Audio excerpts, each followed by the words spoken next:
ছেলে কানান কিংবা তার স্ত্রী, তারা কিন্তু নূহ আলাইহিস সালামের প্রতি ঈমান আনেনি। তার মানে বাবা নবী হয়েও অনেক সময় ছেলে ঈমান আনতে পারেনি, তার ভাগ্যে সেটা জুটেনি। নূহ আলাইহিস সালাম নবী ছিলেন, কিন্তু তার স্ত্রী তার প্রতি ঈমান আনেনি। এজন্য আল্লাহ তাআলা বলছেন, ইন্নাকা লা তাহদি মান আহবাবতা ওয়ালাকিন্নাল্লাহা ইয়াহদি মান ইয়াশা।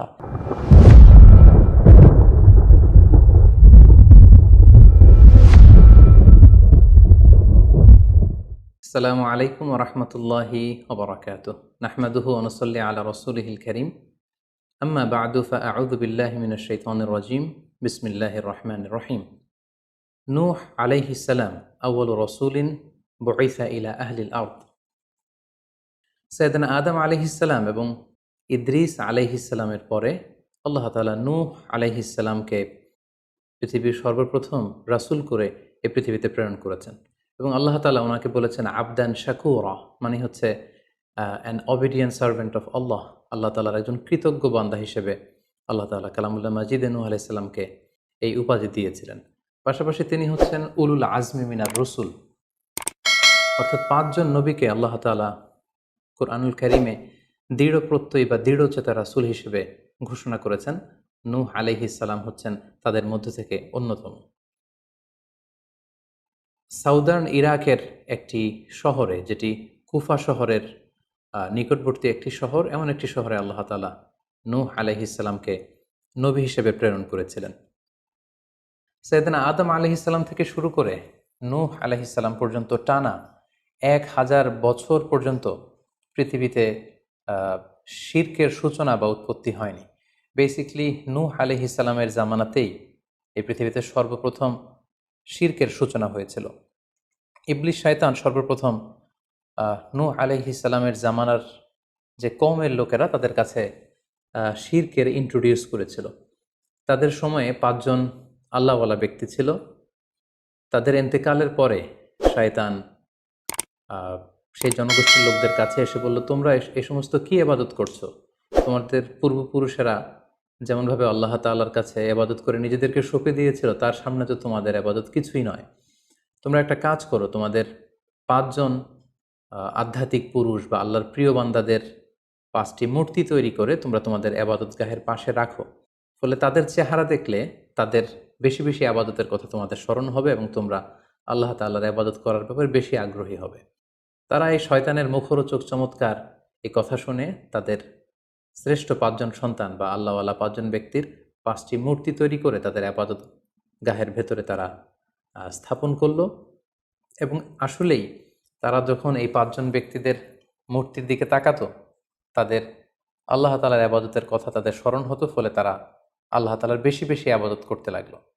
এই জেনারেশন এভাবেই বেশি বেশি আল্লাহ তাআলার ইবাদতের মধ্য দিয়ে তারা পার করতে লাগলো। কিন্তু পরবর্তী জেনারেশন যখন আসলো, শয়তান তাদের কাছে এমনভাবে কুমন্ত্রণা বা টেম্পটেশন দিল, ফলে ওই প্রজন্ম তারা আল্লাহ তাআলা এক আল্লাহর ইবাদতকে ভুলে গিয়ে এই 5 জন শ্রেষ্ঠ আল্লাহর ওয়ালির মূর্তির সামনে দাঁড়িয়ে সেখানেই তারা মানত করতে শুরু করলো এবং এক আল্লাহর ইবাদত বাদ দিয়ে সেই মূর্তিগুলোর ইবাদত শুরু করে দিল। এভাবেই সাইয়েদনা নূহ আলাইহিস সালামের জামানাতে সর্বপ্রথম শিরকের সূচনা হয়। পবিত্র কালামুল্লাহ মাজিদে আল্লাহ তাআলা এই ঘটনাটি এভাবে উল্লেখ করেছেন যে নূহ আলাইহিস সালামের জামানায় যারা নেতৃত্ব স্থানীয় ছিল, তারা সাধারণ লোকদেরকে উদ্দেশ্য করে বলতো, ওয়াকালু লা তাযারুন্না আলিহাতাকুম ওয়ালা তাযারুন্না ওয়াদ্দান ওয়ালা সুওয়াআ ওয়ালা ইয়াগুসা ওয়া ইয়াউকা ওয়া নাসরা। অর্থাৎ আমাদের যে 5 জন বিখ্যাত ব্যক্তি, তাদের নাম ছিল ওয়াদ্দান, সুওয়াআন, ইয়াগুস, ইয়াউক এবং নাসর। তোমরা এদের ইবাদত ছেড়ে দিও না, বরং তোমরা এদের উপাসনা করতে থাকো। ফলে এই আয়াতও প্রমাণ করে যে নূহ আলাইহিস সালামের জামানাতে সর্বপ্রথম শিরকের উৎপত্তি হয়েছিল। কিন্তু নূহ আলাইহিস সালাম তার জাতিগোষ্ঠীর কাছে এক আল্লাহর দাওয়াত দিয়ে যেতে লাগলেন। তিনি বলতে আরম্ভ করলেন, ইয়া কওমি আবুদুল্লাহ মা লাকুম মিন ইলাহিন গায়রুহু আফালা তাত্তাকুন। হে আমার জাতিগোষ্ঠীর লোকেরা, হে আমার জনগোষ্ঠীর লোকেরা, তোমাদের কি হলো? তোমরা কেন এক আল্লাহর ইবাদত করছো না? তোমরা কি আল্লাহকে ভয় পাও না? এবং তিনি বললেন যে আল্লাহ তাআলা আমাকে তার বাণী বাহক হিসেবে, প্রেরিত রাসূল হিসেবে তোমাদের কাছে পাঠিয়েছেন। এই যে আমি তোমাদেরকে তাওহীদের বা এক আল্লাহর ইবাদতের দিকে দাওয়াত দিচ্ছি, এজন্য তো আমি কোনো পারিশ্রমিক তোমাদের কাছে চাচ্ছি না, বরং তোমরা যেভাবে শিরক করে যাচ্ছ, এক আল্লাহ ছাড়া মূর্তির পূজা করে যাচ্ছ, ইন্নী আখাফু আলাইকুম আযাব ইয়াউমিন আযীম, আমি তোমাদের উপর কঠিনতম আযাব আসার আশঙ্কা করছি। সো তোমরা শিরক ছেড়ে দিয়ে, মূর্তি পূজা ছেড়ে দিয়ে, পৌত্তলিকতা ছেড়ে দিয়ে এক আল্লাহ তাআলার ইবাদতের দিকে ফিরে আসো। নূহ আলাইহিস সালাম যখন তার জাতিগোষ্ঠীর লোকদের কাছে তাওহীদের দাওয়াত বা এক আল্লাহর ইবাদতের দাওয়াত দেয়া শুরু করলেন, তার জাতির লোকেরা, তার কওমের লোকেরা নানা ধরনের টাল বাহানা, অজুহাত এবং বিভিন্ন ধরনের যুক্তি তারা স্থাপন করতে শুরু করলো। তাদের প্রথম যুক্তি ছিল যে, হে নূহ, কেন আমরা তোমার দাওয়াতে সাড়া দেব? কারণ সমাজের নিম্ন শ্রেণীর লোকেরা হচ্ছে তোমার অনুসারী। আরাযিলুনা বাদিয়ার রাই ওমা নারাকা ইত্তাবাআকা ইল্লাল্লাযীনা হুম আরাযিলুনা বাদিয়ার রাই। কারণ আমরা দেখতে পাচ্ছি সমাজের লো ক্লাসের যারা লোকজন, নিম্ন শ্রেণীর লোকজন, নিম্ন পেশার লোকজন, এরাই হচ্ছে তোমার ফলোয়ার। তোমরা আগে এই সমস্ত লোকদেরকে তোমার আশপাশ থেকে সরাও, তখন আমরা তোমার এ দাওয়াতকে গ্রহণ করব।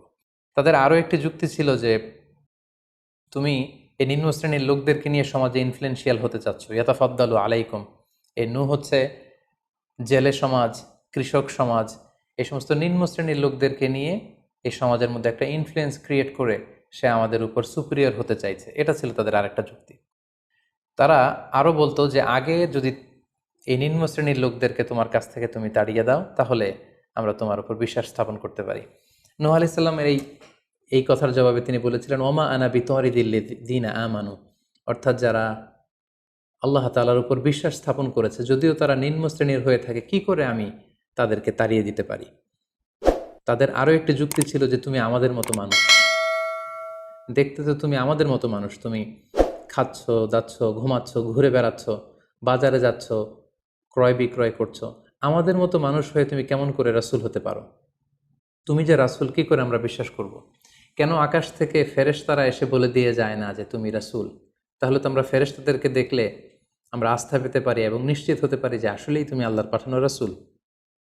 এবং তারা পাশাপাশি আরও বলতো যে, আমাদের পূর্বপুরুষরা তো এই সমস্ত মূর্তিরই পূজা করেছে, তাহলে কি তুমি বলতে চাইছো এরা ভ্রান্ত ছিল? সর্বশেষে তারা বলতে আরম্ভ করলো যে, নূহ, তুমি হচ্ছে মিথ্যাবাদী, পাগল এবং ভ্রান্ত, আমরা আমাদের অবস্থানে অটল থাকব। এভাবে সাইয়েদনা নূহ আলাইহিস সালামের তাওহীদের যে দাওয়াত তিনি তার সমাজে ছড়িয়ে দিচ্ছিলেন, তারা ডিরেক্টলি এই একত্ববাদের দাওয়াতকে তারা প্রত্যাখ্যান করলো, রিজেক্ট করলো। কিন্তু নূহ আলাইহিস সালাম তিনি হাল ছাড়েননি। তিনি টানা 950 বছর তার জাতিগোষ্ঠীর লোকদের কাছে তিনি এক আল্লাহর দাওয়াত দিয়ে যেতে লাগলেন। কালামুল্লাহ মাজিদ আমাদেরকে জানাচ্ছে, ওয়ালাকাদ আরসালনা নূহান ইলা কওমিহি ফালাবিসা ফীহিম আলফা সানাতিন ইল্লা 50 আমা। তিনি 1 বছর, 2 বছর, 10 বছর, 20 বছর নয়, টানা 950 বছর তিনি লাগাতার কন্টিনিউয়াসলি তার কওমের লোকদের কাছে তিনি এই তাওহীদের দাওয়াত দিয়ে যেতে লাগলেন। এবং তিনি দিন রাতকে এক করে টায়ারলেসলি, রেস্টলেসলি তিনি তার জাতিগোষ্ঠীর কাছে এই একই দাওয়াত দিতে লাগলেন। তিনি বলছেন যে, রব্বি ইন্নী দাআউতু কওমি লাইলা ওয়া নাহারা, হে আল্লাহ, দিন রাত তো আমি চেষ্টা করে গেলাম, তাদেরকে তাওহীদের দাওয়াত দিলাম, কিন্তু তারা আমার কথা শুনছে না। ওয়া ইন্নী কুল্লামা দাআউতুহুম লিতাগফিরা লাহুম জাআলু আসাবিআহুম ফি আযানিহিম। এর মানে হচ্ছে, আল্লাহ, আমি যখনই তাদেরকে দাওয়াত দিতাম, তারা তাদের আঙ্গুলগুলো তাদের কানের ভেতরে ঢুকিয়ে রাখতো, যাতে করে আমার তাওহীদের কথা তাদের শুনতে না হয়। এবং ওয়াস্তাগশাউ সিয়াবাহুম ওয়া আসররু ওয়াস্তাকবারু ইস্তিকবারা, তারা আমাকে দেখলেই চাদর দিয়ে তাদের মুখ পেঁচিয়ে রাখতো, যাতে করে আমার কথাগুলো তারা শুনতে না পায়। সুম্মা ইন্নী দাআউতুহুম জিহারা, আমি, নূহ আলাইহিস সালাম বললেন, আল্লাহ, আমি দাওয়াতি কাজ করার কোনো মাধ্যমই তো বাকি রাখিনি। আমি প্রথমে পার্সন টু পার্সন আমি প্রাইভেটলি দাওয়াত দিতাম। এটা যখন তারা অস্বীকার করলো, আমি তখন পাবলিক দাওয়াত দেওয়া শুরু করলাম। আমি তাদের বড় গ্যাদারিংসে, বিভিন্ন ফেস্টিভ্যালে যে তাদেরকে এই দাওয়াতের কথা শোনালাম, কিন্তু তারা প্রত্যাখ্যান করেছে। সুম্মা ইন্নী আ'লানতু লাহুম ওয়া আসরারতু লাহুম ইসরারা, অর্থাৎ এই আয়াত থেকে বোঝা যাচ্ছে যে নূহ আলাইহিস সালাম দাওয়াত দেয়ার বা বাণী বাহকের যে কাজ, এই গুরুদায়িত্ব পালনে কোনো ধরনের প্রক্রিয়া তিনি বাদ রাখেননি।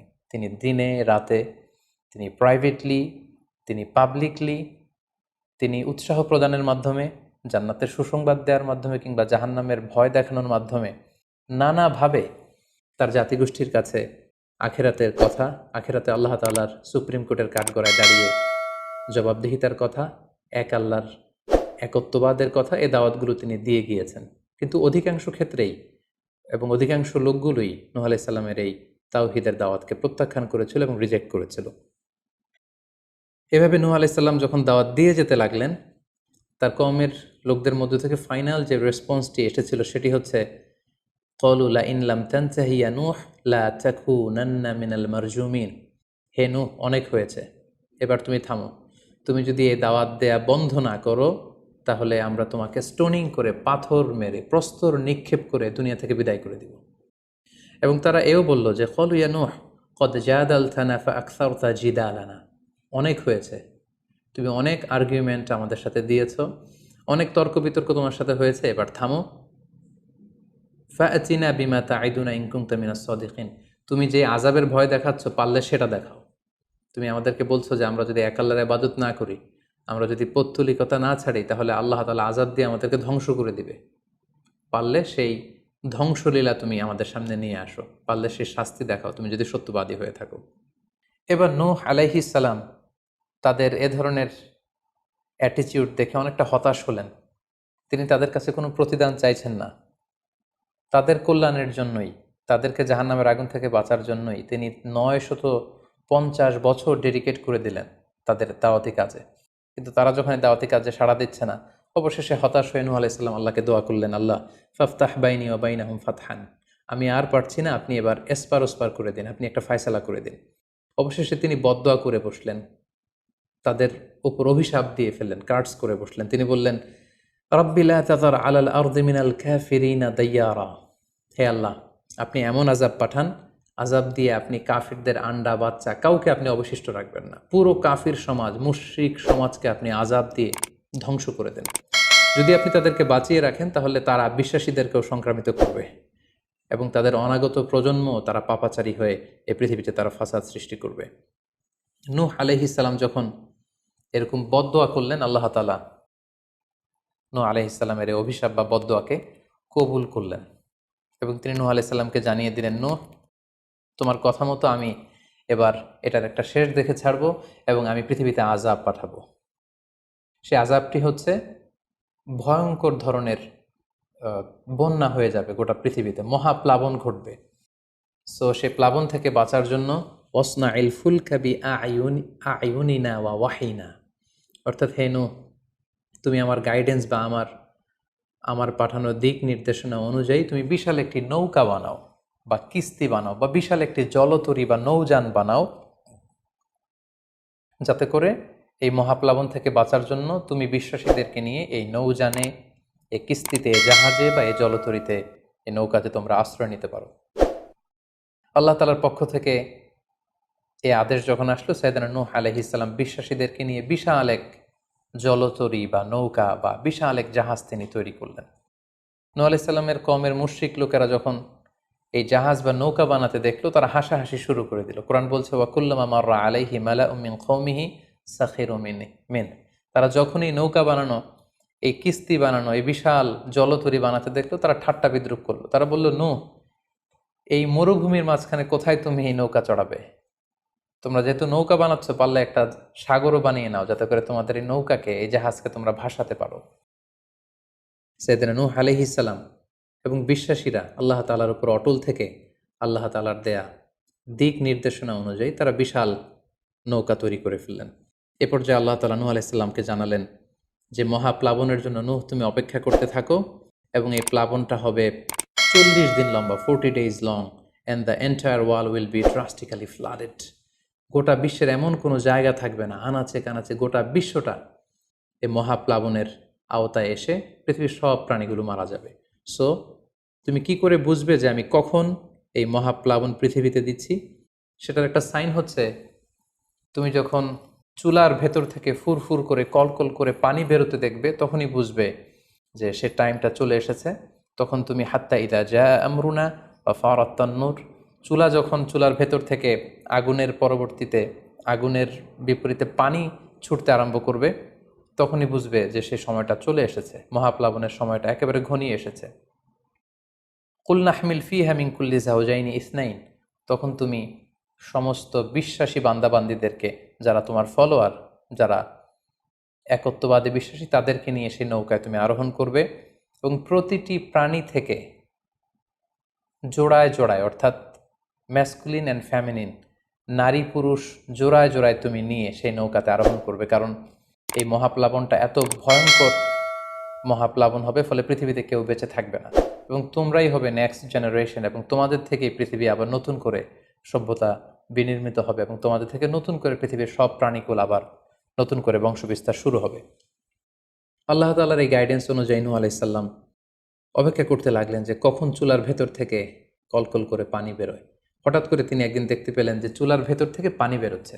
তিনি সমস্ত বিশ্বাসীদেরকে নিয়ে এবং বিভিন্ন প্রাণীকুল থেকে জোড়ায় জোড়ায় নারী পুরুষ দুই ধরনের জেন্ডারকে একত্রিত করে নিয়ে তিনি আল্লাহ তাআলার নামে সেই নৌকার মধ্যে আরোহণ করলেন এবং আল্লাহ বললেন, ওয়াকাল আরকাবু ফিহা বিসমিল্লাহি মাজরেহা ওয়া মুরসাহা ইন্না রাব্বি লাগফুরুর রাহিম। আল্লাহ বললেন, তোমরা যখন আরোহণ করবে তোমরা আল্লাহর নামে আরোহণ করবে, অর্থাৎ বিসমিল্লাহ বলে আরোহণ করবে, কারণ তোমাদের এই নৌকার এই জাহাজের গতি এবং স্থিতি এটা হবে আল্লাহর নামে। এটার সেইলিং বা অ্যাঙ্করিং, এটার পানির উপরে ভেসে চলা এবং এটার নোঙর ভেরানো সবটাই হবে আল্লাহ তাআলার নামে। এবং আল্লাহ তাআলার আদেশ অনুযায়ী নূহ আলাইহিস সালাম সবাইকে নিয়ে সেই নৌকায় আশ্রয় নিলেন। কোরআন আমাদেরকে জানাচ্ছে, ওহিয়া তাজরি বিহিম ফি মাউজিন কাল জিবাল। গোটা বিশ্বব্যাপী এমন ভয়ঙ্করভাবে আকাশ থেকে ঝুম বৃষ্টি নাজিল হলো, জমিন তার ভেতরে থাকা পানিগুলোকে উপরে উদ্গীরণ করে দিতে লাগলো, উপর থেকে পানি, নিচ থেকে পানি, ফলে গোটা বিশ্বে এক মহাপ্লাবনের পরিস্থিতি তৈরি হলো। এবং সেই ভয়ঙ্কর প্লাবনের মধ্যে, সেই ঝড় ঝাপটার মধ্যে, সেই পানির মধ্যে নূহ আলাইহিস সালামের সেই কিস্তি বা সেই জলতরী বা সেই নৌকা ভাসতে লাগলো। কোরআন বলছে যে ফি মাউজিন কাল জিবাল, বিশাল পাহাড় সম ঢেউয়ের মধ্যে নূহ আলাইহিস সালামের তরী আল্লাহর নামে ভাসতে আরম্ভ করলো এবং আল্লাহর নামে নূহ আলাইহিস সালাম সেই তরী ভাসিয়ে দিলেন। মহাপ্লাবনের ঠিক কিছু আগে নূহ আলাইহিস সালাম ওনার ছেলে কানাআনকে আহ্বান করলেন যে, কানাআন, তুমি এই নৌকার মধ্যে আরোহণ করো। আমরা ইতিহাস থেকে আমরা জেনেছি যে নূহ আলাইহিস সালামের 4 জন সন্তান ছিল, হাম, সাম, ইয়াফাস, কানাআন। এই 4 জন সন্তানের মধ্যে 3 জনই ঈমান এনেছিল, শুধু কানাআন ছাড়া। নূহ আলাইহিস সালাম কানাআনকে বললেন, কানাআন ইয়া বুনাইয়া ইরকাব মাআনা, হে আমার প্রিয় সন্তান, তুমি নৌকায় ওঠো, আল্লাহর কাছে তওবা করো। কিন্তু কানাআন নূহ আলাইহিস সালামের এই আহ্বানের প্রত্যুত্তরে তিনি বলেছিলেন, আমি নৌকায় উঠবো না, সাআওয়ি ইলা জাবালিন ইয়াসিমুনি মিনাল মা, আমি পাহাড়ের চূড়ায় যেয়ে দাঁড়াবো, পাহাড় আমাকে পানি থেকে বাঁচাবে, কারণ এই বন্যার পানি তো পাহাড় পর্যন্ত পৌঁছতে পারবে না।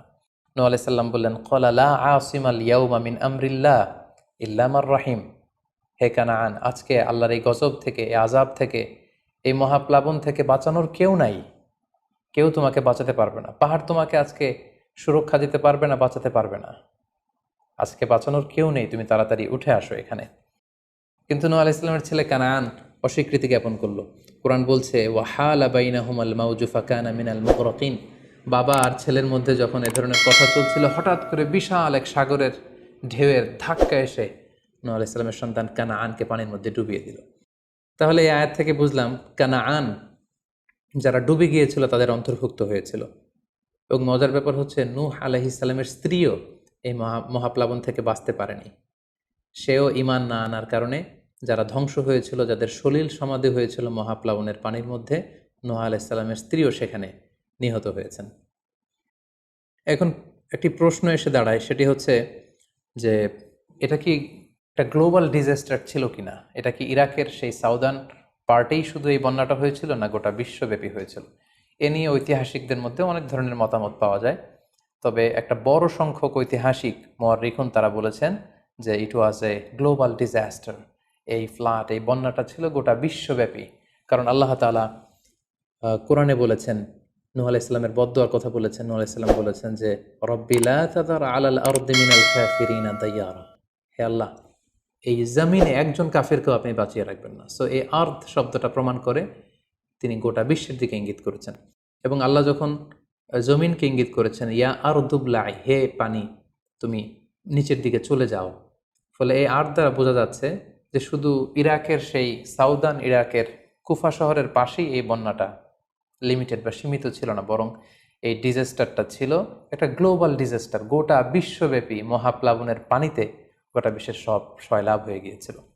40 দিন এই বন্যাটা কন্টিনিউ করেছে এবং 40 দিনের এই সময়ে মহাপ্লাবনে যত কাফির মুশরিক এবং নূহ আলাইহিস সালামের সময়কালের যত মুশরিক এবং অবাধ্য লোকেরা ছিল সবাইকে আল্লাহ তাআলা এই বন্যার মাধ্যমে ধ্বংস করেছেন। 40 দিন পর আল্লাহ তাআলা আদেশ করলেন, ইয়া আরদু বলাঈ মাআকি ওয়া ইয়া সামাউ আকলিঈ, অর্থাৎ হে আকাশ তুমি বৃষ্টি বর্ষণ করা এবার স্টপ করো, এবার বন্ধ করো। এবং জমিনকে বললেন, জমিন তুমি যে মাটির ভেতর থেকে পানি বের করছিলে, এই পানি বের করা বন্ধ করে তুমি ভূপৃষ্ঠের উপরে থাকা পানিগুলোকে গিলে ফেলো। ওয়াগীদাল মা, ফলে আল্লাহ তাআলার আদেশের সাথে সাথে পানি বর্ষণ এবং পানি জমিনের ভেতর থেকে বের হয়, এটা বন্ধ হলো। ওয়াস্তাওয়াত আলাল জুদি, নূহ আলাইহিস সালামের এই বিশাল জলতরী বা কিস্তি বা নৌকা জুদি পাহাড়ে যেয়ে থামল। জুদি পাহাড়ে এই তরীর নোঙর ভিড়ল। এখন জুদি পাহাড়টা কোথায়? কিছু কিছু ঐতিহাসিকরা বলেছেন যে ইরাকের মোসেল শহরে একটি বিশাল মাউন্টেন রেঞ্জ রয়েছে, সেই পাহাড়ের একটা অংশের নাম হচ্ছে জুদি পাহাড়। কোনো কোনো ঐতিহাসিকগণ বলেছেন এই জুদি পাহাড়টি আর্মেনিয়াতে অবস্থিত। অনেক ঐতিহাসিকগণ মত প্রকাশ করেছেন যে এটি ইরাকেও নয়, এটি আর্মেনিয়াতেও নয়, বরং এটি তুরস্কের একটি পাহাড়। এবং তারা বিশাল বড় একটি নৌকার খণ্ড দিয়ে ঐতিহাসিকভাবে অনেকেই প্রমাণ করতে চেয়েছেন যে নূহ আলাইহিস সালামের সেই কিস্তির কিছু অংশ আজও সেই পাহাড়ের মধ্যে রয়ে গিয়েছে।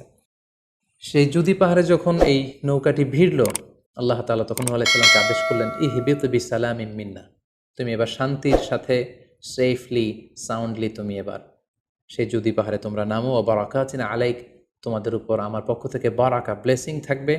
ও আলা উমামিম মিম্মান মাআক, এবং তোমার সাথে যারাই আছে সবার জন্য আমার পক্ষ থেকে ব্লেসিং থাকবে।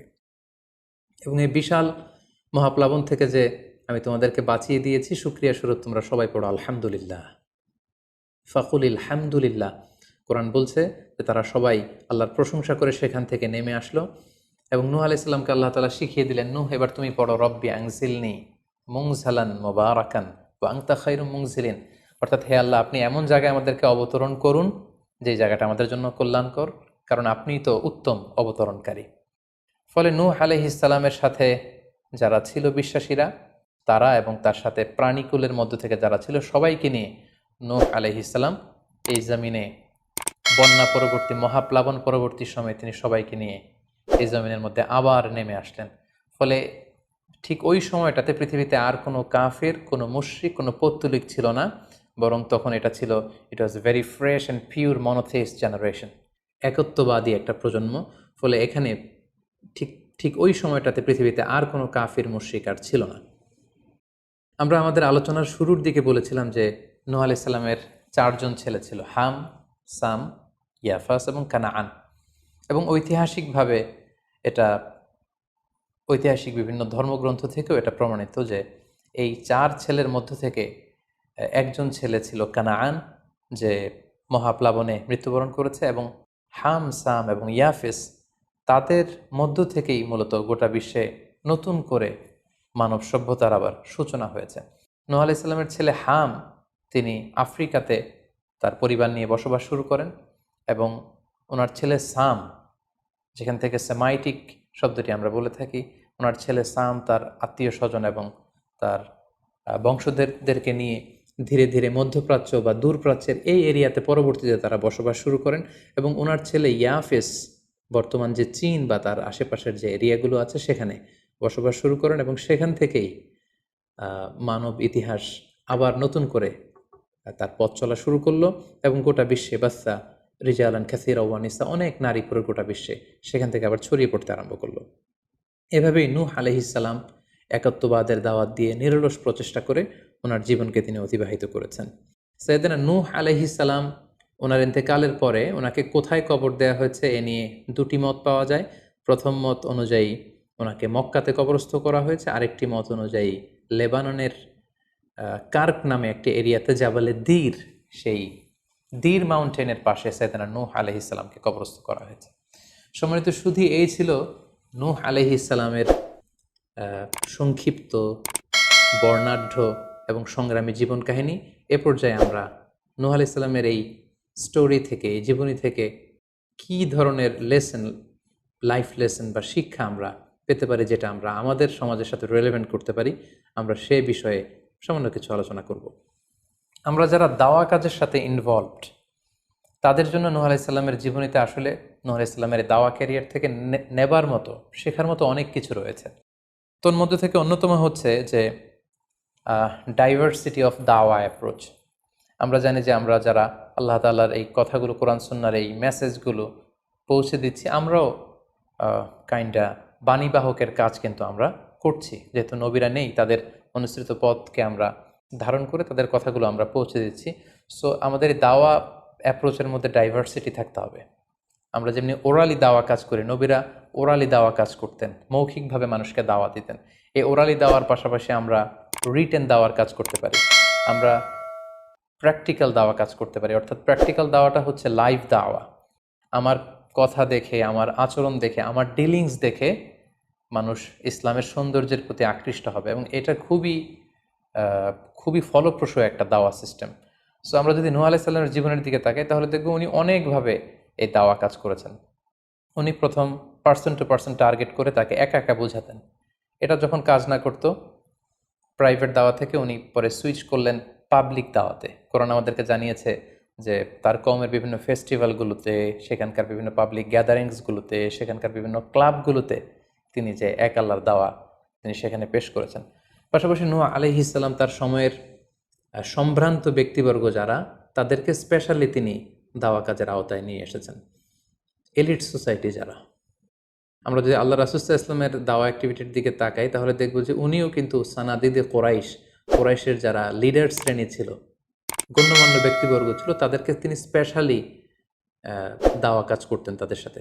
কারণ আমরা জানি যে একটা সমাজের লিডার যদি ইসলামের পথে আসে, ফলে তার যে লক্ষ লক্ষ ফলোয়ার থাকবে, তারাও তার দ্বারা ইনফ্লুয়েন্স হয়ে তারাও ইসলামের পথে চলে আসবে।